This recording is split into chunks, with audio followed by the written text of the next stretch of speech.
امرأة رأت الرسول صلى الله عليه وسلم يرميها في البئر، شاهدوا. إني في بير وأنا واقف على صخرة فوق. شفت الرسول صلى الله عليه وسلم الله مسكني من إيده ونزلني بالبير وأنا خايفة ما بديش أموت. بترجى بقول له أمانة يا رسول الله ما بدي أموت. فرماني بالبير ما حكالي إشي، بس أنا طايرة. صرت أقبال الرسول صلى الله عليه وسلم. ده أنا بالهوى، لا أنا وقعت ولا أني متت. قل يا الله هذا الموت، يا الله ما أحلى. لو أعرف إنه الموت كان زمان يعني متت. يعني أنا طايرة بالموت. متزوجة أنت؟ نعم. متزوجة؟ نعم. تمام. بعدين كأني ماشي طلعت بسيارة، وقفت على باب البيت تبعي بس مش بيتي، وإنه باب دار مثل الحديد زمان، أيام زمان. وإنه واحد بقول له بدي مفتاح بيتي، وإنه رابط لي إياه بخيط طويل. بقول له ليش رابط بخيط؟ بقول لي افتحيه. تعرفي مين جارك؟ بقول له مين؟ بقول لي الرسول صلى الله عليه وسلم.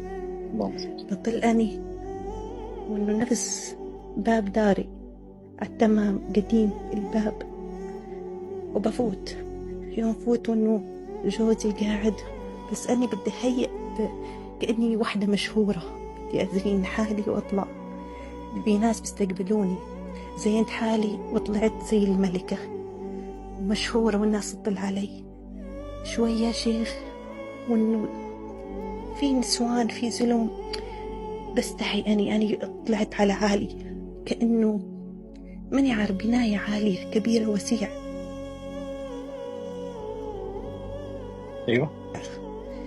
في ناس بتطلع على المدينة المنورة بيقولوا لي هاي المدينة.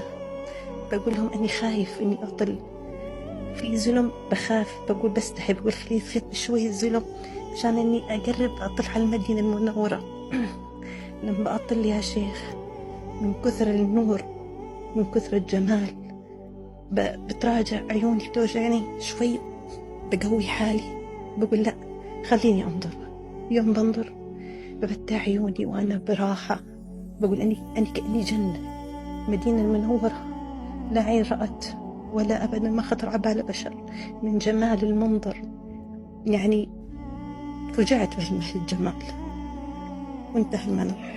من أي دولة تتكلمين الآن؟ أنا سورية بس عايشة بالأردن. أبى أسألك سؤال، علاقتك الزوجية جميلة طيبة ولا فيها يشوبها بعض الخلافات؟ الحمد لله، عمري 40 سنة، الحمد لله رب العالمين، يعني عايشة بسعادة. يا رب يتمم لك ويحفظك ويبارك لك فيما أعطاك. صحتك طيبة؟ هي كانت تعبانة زمان بس يعني حاليا الحمد لله مستقرة. وش سبب التعب؟ والله يا شيخ أنا كنت أعاني من سنين، 10 سنين وأنا أعاني يعني من شيخ بعدين أنا صرت أقرأ حالي الحمد لله أني الحمد لله فضل الله عز وجل إني طبت يعني تقريبا 4-5 سنوات، وتقربت إلى الله أكثر وأكثر بال5 سنوات هذول. طيب اسمعيني، زوجك عنده نيات أن يطلع من الأردن إلى دولة أخرى؟ إحنا كنا بالإمارات، إن شهرين بالأردن يا شيخ. متى رأيتي هذا المنام؟ أنا رأيته حوالي من 7 شهور. طيب أنا أبى أتكلم عن المنام، بعطيك الأحداث اللي أنا أراها وأسأل الله تبارك وتعالى لي ولك التوفيق والسداد. المنام جميل جدا، اللي هو قرب إلى الله تبارك وتعالى، بعض الأعمال الصالحة، ربما أن يكون يا الله بينكم وبين شخص صحبة صالحة من أهل الاستقامة أو أهل الدين. قال النبي صلى الله عليه وسلم من رآني فسيراني. هذه منام جميل جدا، وأسأل الله تبارك وتعالى أن جميع من يسمع الآن أن نراه يوم القيامة يا رب. المنام حتضيق بك الحال، حتتعب نفسيتك حتضيق الحال فيك نعم. وحتتعب نفسيتك شوي، ثم بيسر الله عز وجل لكم. سبحان نعم. الله يا شيخ. ثم يا يسر رب. الله عز وجل لكم، يا الله. تنتقلون من الدولة اللي أنتم فيها إلى دولة أفضل بكثير. هذه الدولة اللي بتروحون لها ما أتوقع أنها دول عربية أبدا، لأن الدولة اللي أراها إلا أنكم تجون في منطقة يغلب عليها الأمطار في السنة، يغلب عليها الأمطار في السنة. ما أدري، أنا ما أشوف أنت الدول العربية، ما أدري، ممكن جنوب المملكة، ممكن في الأجواء هذه، لكني أشوف المنطقة خضراء وأشوف أمطار في المنام. يعني المنطقة اللي تذهبون له يكون عمل لكم وتكون حياتكم أفضل مما أنتم فيها الآن. قد يضيق بكم العيش شوي لكن بيسر الله عز وجل. أنا ما أدري، ذهب أهلي أنها في إحدى الدول الأوروبية.